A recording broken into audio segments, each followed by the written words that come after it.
All right, let's look at If That's What It Takes from Mr. Big. This is on the Hey Man album. And this is one where really, I think, it shifted their sound a little bit, particularly, I suppose it was a progression from their first album to lean into it, to bump ahead. And then the fourth one, Hey Man. Paul Gilbert's last one. And Paul Gilbert, to me, is really a 70s rock guy who kind of grew up in that shred era. As he's progressed in his career, I hear a lot more sort of 70s rock influence. And this one is a little bit like that in that we'll look at the chord progression, but most of what he's doing is completely improvised on that take that they did, the lead lines and everything that he's doing beyond the sort of composed part. Okay, anyway, we're going to talk about the guitar tone. We are in standard tuning, so nothing fancy there. Talk a little bit about the guitar tone. We'll do the intro, the three chord parts in there, the verse, that pre-chorus and the chorus, and we'll look at some of the lead lines as well. All right, guitar tone. Tone, I'm just using a Marshall. It's got that crunchy, overdriven sound, not super distorted at all. I added a tiny bit of compression and just some slight chorusing. I used the Dimension 1 on the Fractal. On the first album, you could really hear it. Second album, not so much. And now on this one, it's just a little bit there. You can hear, particularly when they get to the chorus. So the guitar tone.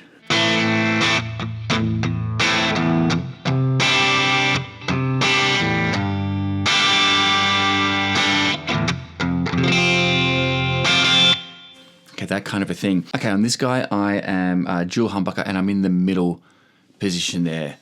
Sounds a little bit closer to me on that intro. I think I've seen him live using a Flying V, which is a double humbucker, and maybe he was using the same pickup combination. Okay, let's start the intro. The intro to me makes most sense with your fingers. You can do picking fingers, of course, but it's got kind of that snappy sound. And this is what we're doing. So we're going to slide up first fret to third on the A string. Use your second finger for that. And then you're going to hammer on, you're going to pluck the open G string, hammer on third fret. You're going to do that with your third finger. I'm using thumb and middle finger for that. Then you're going to let that ring out, string skip, hit the open E, high open E, hammer on the first fret. Okay, back to that third fret G string, and then third fret high E. There's some tab down below that I tabbed up to the end of that first chorus. So have a look at that if you're interested. Let me do that slowly.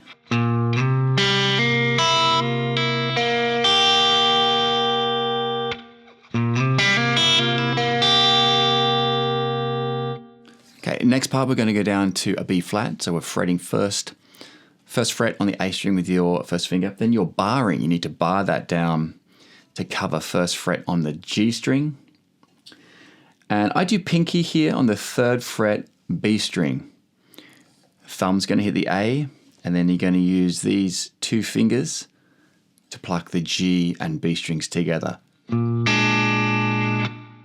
Move your pinky up to the fourth fret, back down to third. Okay, but timing-wise, or in terms of how long you're holding the chord, it's kind of like a quick thumb, fingers, and then mute. You can do whammy bar there. He's probably doing vibrato with his fingers. Right? And the last part there, you're going to go a first fret bottom E, slide up to the third. Hammer on D to a third fret. Open D to the third fret. So it's kind of like the first one you did, but onto the bottom strings. Then you can let those go and you can pull off, I use my pinky there, 4-2-0 on the G. Okay, or you can use the third as well. And then you've got this shape, 3-0-3 on the D, G, and B strings. And you move that down a fret. The first time you're going to pluck just the note on the 3rd fret D and then the G and B strings. And then together as you move it down 1 fret. Together as you move it down 1 fret. And then off. All right, that's quite a bit. Let me do it again slowly.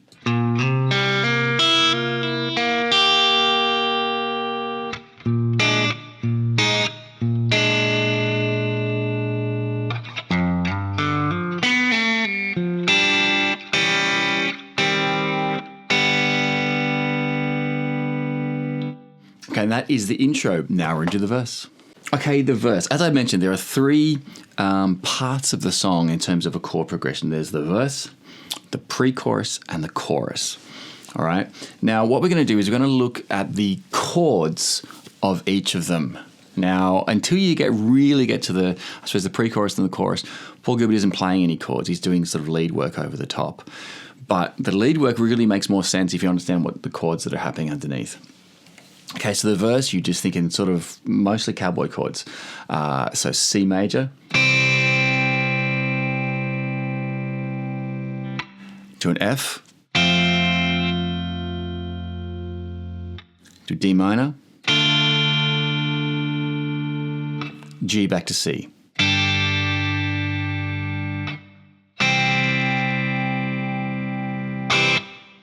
That's the verse, then it repeats again. Going to the pre-chorus, you're going to an A minor, C,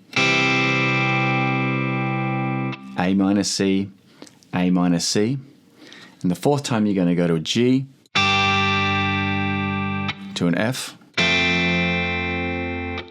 Okay. Then you go into the chorus. Again, that's a second of the 2 chords. It's all in the tab. The chorus is C, G, F, C, G to F, back to C.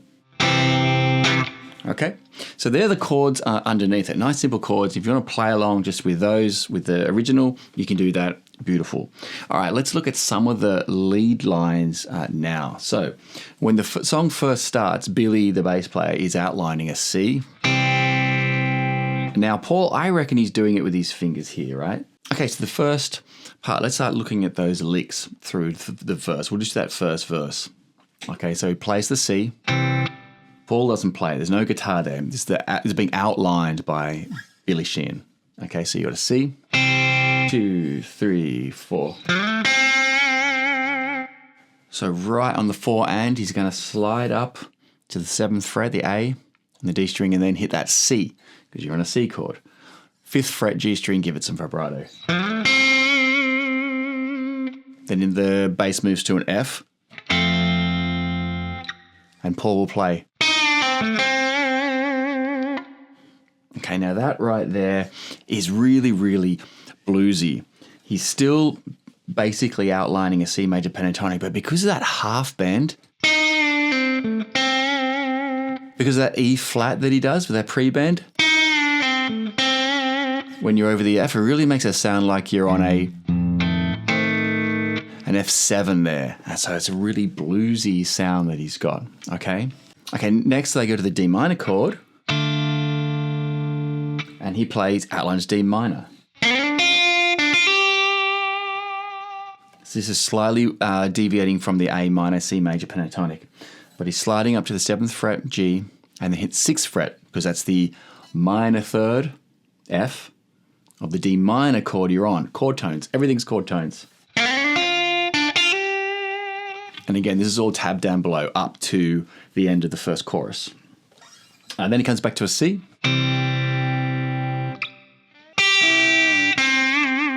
Okay, and then he picks A minor pentatonic, C major, picks with the pinky the 8th fret, and a pre-full bend, okay, like that. So that's that first run of the verse. The second run through the verse, back to C. He goes. Okay, A minor pentatonic.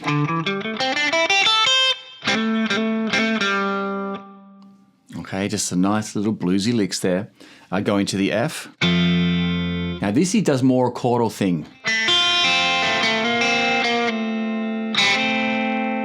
Okay, because you're on an F chord there. I'm just playing the top of an F, so I'm not fretting the whole thing. Okay, again, notes are exactly in the tab there, but he's playing around with that F chord, improvising every time. D minor.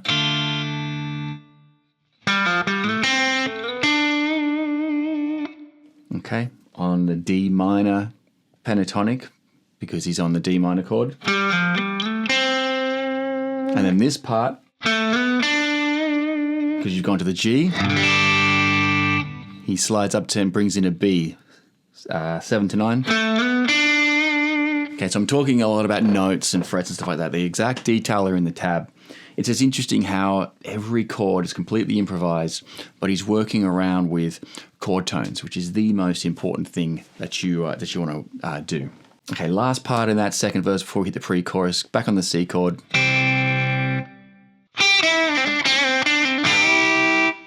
Okay, again, more A minor pentatonic.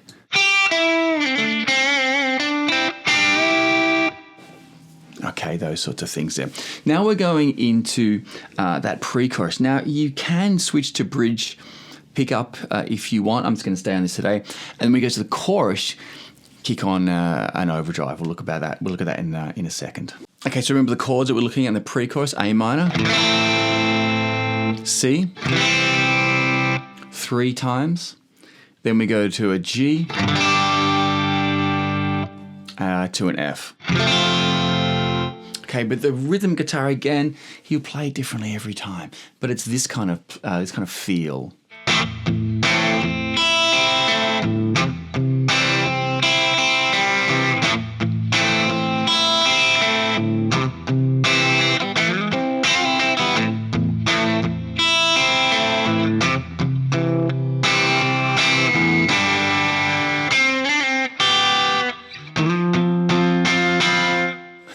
Forgot then the F. The F is up the octave there. Okay, those kind of ideas. Let me go to the chorus. Remember the chords here are a C,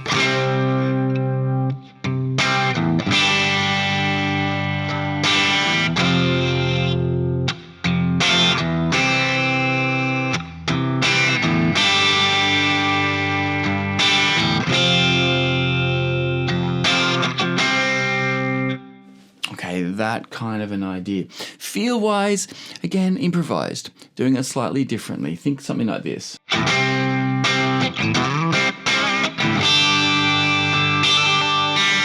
Okay, so the first 2 chords, I'm doing a C power chord, sliding up to the 7th fret A,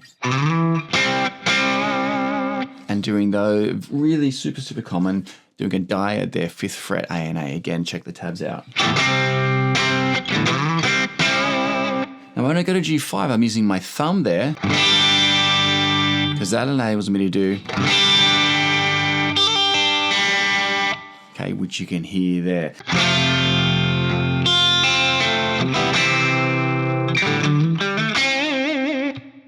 Okay, nothing fancy on the F, just strike it and then come down from the top.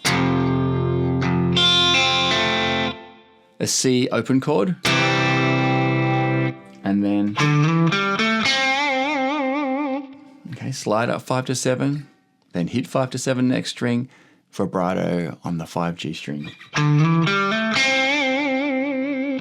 Okay, back to G with the thumb again.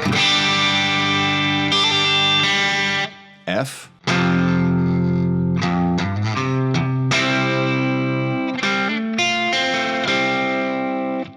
Okay, so as we end on the C, you know, that 70s rock kind of idea. And then we're kicking back round to the verse again. Okay, so a bunch of stuff there. It takes a while to break down these. The key is learn the chords underneath the 3 sections, the verse, the pre-chorus, and the chorus. Have a listen to or look at the tab to see what notes he's playing.